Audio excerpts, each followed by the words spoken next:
So migraine is a neurological disease where the patient feels most noticeably throbbing in half side of the head, pulsating feeling, ऐसा लगता है कि धड़कन वहाँ पे चल रही है, नस फड़क रही है, ऐसा महसूस होता है पेशेंट को।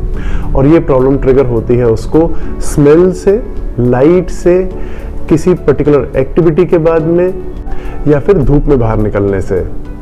पर अगर हम आम भाषा में बात करें तो आधे सर के दर्द को लोग माइग्रेन के नाम से जानते हैं। अब इसके पीछे कॉमन रीजंस क्या हैं? ये जो हाफ हेडेक होता है, सबसे इंपॉर्टेंट दो ही रीजंस हैं इसके पीछे। पहला, नेक की मसल्स में स्टिफनेस होना, यानी कि आपकी गर्दन, कंधे, बाजू और अपर चेस्ट का ये जो पूरा सेक्शन है, इस हिस्से में मस्कुलर स्टिफनेस होना। ये आपको महसूस हो या आपको महसूस ना हो, लेकिन आपका पोस्चर खराब हो, तो ये कंडीशन अंदर एग्जिस्ट करती ही है। अगर आपका पोस्चर खराब है तो नेक की मसल्स में स्टिफ होना ही है, चाहे आपको पेन आज ना हो रही हो नेक में, लेकिन अगर पोस्चर खराब है तो आपका माइग्रेन हो सकता है गर्दन की वजह से ट्रिगर हो रहा हो। दूसरी प्रॉब्लम जो माइग्रेन को ट्रिगर करती है वो है एसिडिटी। अब बहुत सारे लोग एसिडिटी को यूं समझते हैं कि सिर्फ चेस्ट में बर्निंग होगी या तेजाब ऐसा लगेगा कि ऊपर की तरफ आ रहा है, एसिड रिफ्लक्स फील होगा तो ही उसको एसिडिटी मानते हैं। ऐसा नहीं है। अभी हम लोग जब आगे चलेंगे तो इसके ऊपर डिटेल में बात करेंगे। ये दो रीजंस मेन है, जबकि लोग ये समझते हैं कि सिर्फ लाइट की वजह से माइग्रेन हो गया। नहीं, कोई स्मेल की वजह से माइग्रेन हो गया, नॉट एग्जैक्टली। होता क्या है कि जो ब्रेन के सेंटर्स लाइट को प्रोसेस करते हैं उनकी तरफ सर्कुलेशन कॉम्प्रोमाइज होता है। जो ब्रेन के सेंटर्स स्मेल को प्रोसेस करने का काम करते हैं वहां पे सर्कुलेशन कॉम्प्रोमाइज्ड है। और ये सर्कुलेशन कॉम्प्रोमाइज क्यों होता है? In most of the cases, when I से मोस्ट ऑफ द केसेस, अगर मैं उनको डिवाइड करूं 100 केसेस हैं माइग्रेन के, तो उसमें से लगभग 65% केसेस को गर्दन की वजह से माइग्रेन ट्रिगर हो रहा होता है, और बचे हुए 35% में से 25% लोगों को एसिडिटी की वजह से माइग्रेन ट्रिगर होता है।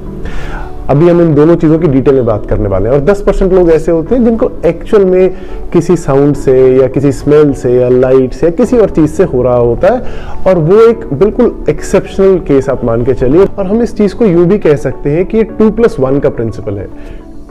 2 पॉइंट्स, नेक की स्टिफनेस, गट का प्रॉब्लम, और तीसरा पॉइंट हुआ आपका स्ट्रेस, जो कि किसी भी अंडरलाइंग कंडीशन को ट्रिगर कर सकता है। सो अगर हम इन तीनों चीजों को एड्रेस कर लें तो माइग्रेन का प्रॉब्लम सॉल्व होना 90% केसेस में तय है। सो इसी चीज को मैं कहता हूं कि ये कॉन्सेप्ट है आहार, विहार और विचार का।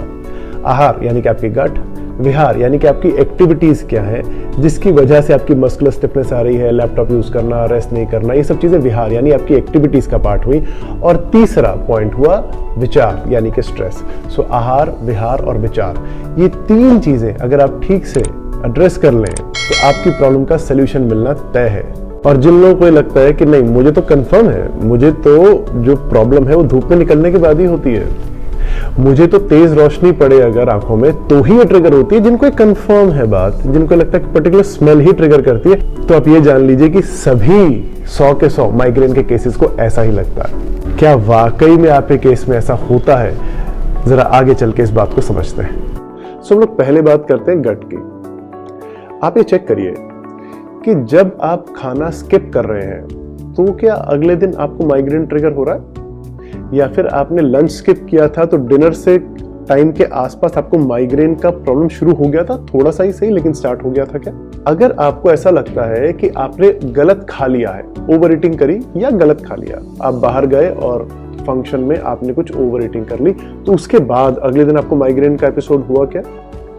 या फिर आपने खाना तो अपना क्वांटिटी वाइज उतना ही खाया जितना प्रोटीन में खाते हैं, लेकिन वो ज्यादा स्पाइसी खाना खाया या कुछ गलत खाना खा लिया, और उसके बाद अगले दिन आपको माइग्रेन का प्रॉब्लम ट्रिगर हुआ क्या? सो आप मान लीजिए कि आपके माइग्रेन का जो प्रॉब्लम है उसमें गट का कुछ लेना देना तो जरूर है। यानी कि आपकी डाइट कहीं ना कहीं या तो समय गलत हो रहा है, या क्वालिटी गलत हो रही है, या फिर आप कुछ ऐसा खा रहे हैं जो आपकी बॉडी को सूट नहीं कर रहा है। और ऐसे में लोग क्या करते हैं कि माइग्रेन के ट्रीटमेंट के लिए हेडेक की दवाइयां खानी शुरू कर देते हैं। अरे प्रॉब्लम तो गट से स्टार्ट हुआ था, वहां ट्रीट करने से सर का दर्द अपने आप ठीक हो सकता है। और अगर हम दूसरे पॉइंट की बात करें जो कि नेक की स्टिफनेस। सो नेक की स्टिफनेस की वजह से आपको कितने एपिसोड्स हो रहे हैं माइग्रेन के, उसको आप ऐसे समझ सकते हैं कि आप रात को सोए, सुबह उठे जब तो ऑलरेडी आपको हल्का माइग्रेन का प्रॉब्लम लग रहा था क्या? हो सकता है कि रात को सोते पिलो गलत लगाया हो, सोने का पोस्चर गलत रहा हो, या फिर आप दिन भर जब अपने कंप्यूटर पे काम कर रहे हैं, लैपटॉप पे काम कर रहे हैं और शाम तक आपको ऐसे लगता है कि अब मेरे को माइग्रेन का प्रॉब्लम ट्रिगर होने लगा है, जबकि मैंने लंच भी टाइम पे करा है, ब्रेकफास्ट भी ठीक समय पे करा हुआ है और उसके बावजूद आधे सर में दर्द होने की शुरुआत हो गई है। या फिर आपको ऐसा लगता हो कि आपका पोस्चर दिन भर गलत ही रहता है, आपकी जो गर्दन है वो फॉरवर्ड हेड पोजीशन में रहती ही है, यानी कि आपका सर जो है वो कंधों से आगे की तरफ रहता है। आप ज़्यादा समय मोबाइल यूज़ करते होंगे तो ऐसा होने का चांस है ही। अगर आप कंप्यूटर्स यूज़ करते हैं लंबे समय तक या डेस्क वर्क करते हैं तो भी ऐसा होने का चांस है। या फिर आपको सोते हुए पिलो लगा के सोने की आदत है, आप सीधे लेटे हैं और आप पिलो लगा के सो रहे हैं तो भी गर्दन जो है वो आउट ऑफ अलाइनमेंट पुश्ड होती है। बहुत सारे केसेस में लोगों को पता ही नहीं लगता कि नेक की वजह से माइग्रेन हो रहा है, क्योंकि नेक का पोस्चर तो खराब है लेकिन पेन ही नहीं हो रहा। अगर पेन नहीं हो रहा तो पेशेंट को पता ही नहीं लगता कि नेक में कोई दिक्कत है। सो इसके लिए आपको एक सिंपल सा सेल्फ टेस्ट करके देखना चाहिए। आप बिल्कुल दीवार के साथ सट के खड़े हो जाइए, हिप्स दीवार के साथ टच करें, चेस्ट की बैक साइड दीवार के साथ टच करें और आप नॉर्मल खड़े रहिए। जो लोग पोनी बांधते हैं पीछे वो अपने बालों को खोल लीजिए और फिर दीवार के साथ आपके सर की कितनी दूरी है, यानी कि बैक ऑफ द हेड और दीवार के बीच में कितनी दूरी रह रही है, इसको चेक करिए। अगर ये दूरी लगभग 1.5 उंगली से ज्यादा की है तो मान लीजिए कि आपका सर फॉरवर्ड हेड पोजीशन में आया हुआ है, आपकी गर्दन आगे की तरफ हो रही है, यानी कि अलाइनमेंट से आउट हो रही है। अब ऐसे केस में आपकी नेक की मसल्स ओवरवर्क्ड हैं ही, क्योंकि ये एक ऐसी सी स्थिति है कि ना तो गर्दन पूरी तरह से आगे झुकी है ना अपनी अलाइनमेंट में है। सो मसल्स लो इंटेंसिटी पे कॉन्स्टेंटली कॉन्ट्रैक्टेड है। मैं इसके लिए एक सिंपल उदाहरण ये देता हूं कि आप एक कुएं से बाल्टी भर के पानी निकालना चाह रहे हैं और आप आधे रास्ते लाके ना तो उस बाल्टी को ऊपर निकाल रहे हैं पूरी तरह से, ना वापस नीचे भेज रहे हैं कुएं में। सो आपके हाथों ने कांस्टेंट काम किया हुआ है उस बाल्टी को बीचों बीच रोकने का। यही स्थिति आपके सर की है। आपके सर का जो वजन है वो मसल्स पीछे से कॉन्टिन्यूसली रोके हुए हैं। सो ना तो आपका सर आगे की तरफ पूरी तरह जा रहा है और ना ही वो अपनी पूरी तरह से अलाइनमेंट में है। सो बस आपकी नेक की मसल्स कॉन्स्टेंटली कॉन्ट्रैक्टेड है। सो ये नेक की मसल्स ओवर यूज हो रही हैं और धीरे धीरे समय के साथ स्टिफ हो जाएंगी। ऐसे लोगों को पेन दिखाई दे ऐसा जरूरी नहीं है। नेक में थोड़ी रिस्ट्रिक्शन हो सकती है मूवमेंट करने में, या फिर जब वो बेड पे लेटते हैं तो उनका सर बेड पे पूरी तरह से पीछे जाके टच करने की बजाय उनका सर पीछे की तरफ गिरता है, सो चिन ऊपर की तरफ निकल जाती है। ये भी इस चीज का इंडिकेटर है कि आपकी नेक की पोजीशन खराब हुई है। या फिर आपको लगता है कि आपके कंधे जो है वो राउंडेड पोजीशन में रहते हैं, यानी कि आगे की तरफ निकले रहते हैं, तो भी आपकी नेक की मसल्स के स्टिफ होने का पूरा चांस है। सो इन सब पॉइंट्स का एक बार आप एनालिसिस कर लीजिए।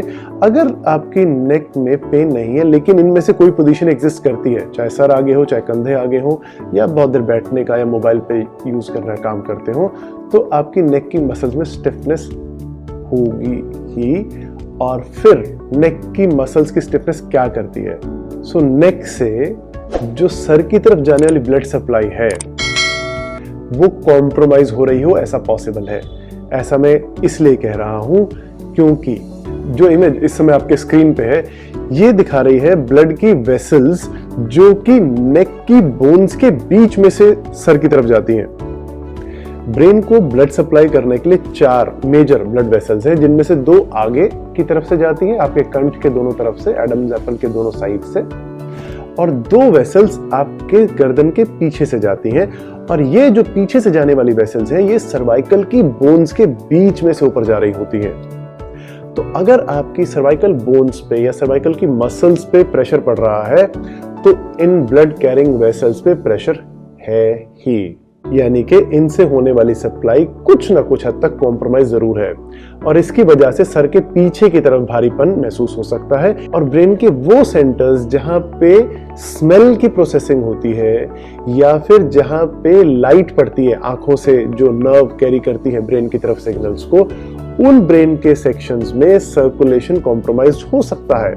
सो इसलिए नेक की मसल्स में होने वाली स्टिफनेस आपकी बोन्स को, आपके नेक के नेचुरल अलाइनमेंट को और वहां से जाती हुई ब्लड सप्लाई को कॉम्प्रोमाइज कर रही होती है और ये वजह बनती है आपके माइग्रेन के प्रॉब्लम की। स्ट्रेस कुछ ऐसे हार्मोन्स को बॉडी में रिलीज करता है जो कि मस्कुलर स्टिफनेस क्रिएट करते हैं, यानी कि अगर आपकी गर्दन में ऑलरेडी टेंशन है तो स्ट्रेस में वो स्टिफनेस बढ़ जाएगी। एक हार्मोन है जिसका नाम है एंजियोटेंसिन, एक दूसरा हार्मोन है जिसका नाम है कॉर्टिसोल।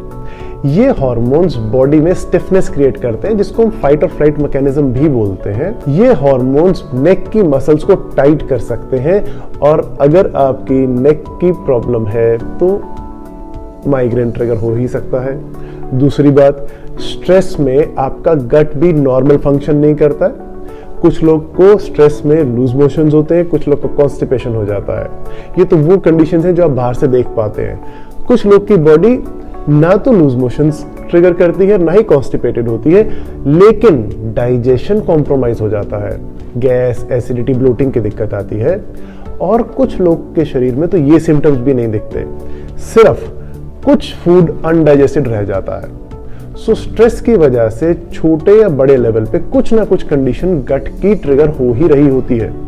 सो स्ट्रेस या तो आपको गट के थ्रू माइग्रेन दे सकता है या फिर स्ट्रेस आपको नेक का प्रॉब्लम ट्रिगर करके माइग्रेन दे सकता है। हम लोग यहाँ पे स्ट्रेस से होने वाला बीपी, स्ट्रेस से होने वाली कोई और ऐसी कंडीशन जो हेडेक्स देती है, हम उसकी बात नहीं कर रहे हैं, हम प्योर माइग्रेन के ऊपर फोकस्ड। कुछ लोग ऐसा भी बताते हैं कि जब मेरी किससे बहस हो जाए, कोई डिबेट हो जाए या मुझे कभी ऊंचा बोलना पड़े तो उसके बाद माइग्रेन ट्रिगर हो जाता है। तो इसका मतलब यह है कि स्ट्रेस हुआ, स्ट्रेस की वजह से बॉडी में हीट जनरेट हुई, चाहे वो आर्ग्यूमेंट के तौर पे हुई, चाहे वो थॉट्स के लेवल पे हुई, और उसके बाद माइग्रेन ट्रिगर हुआ।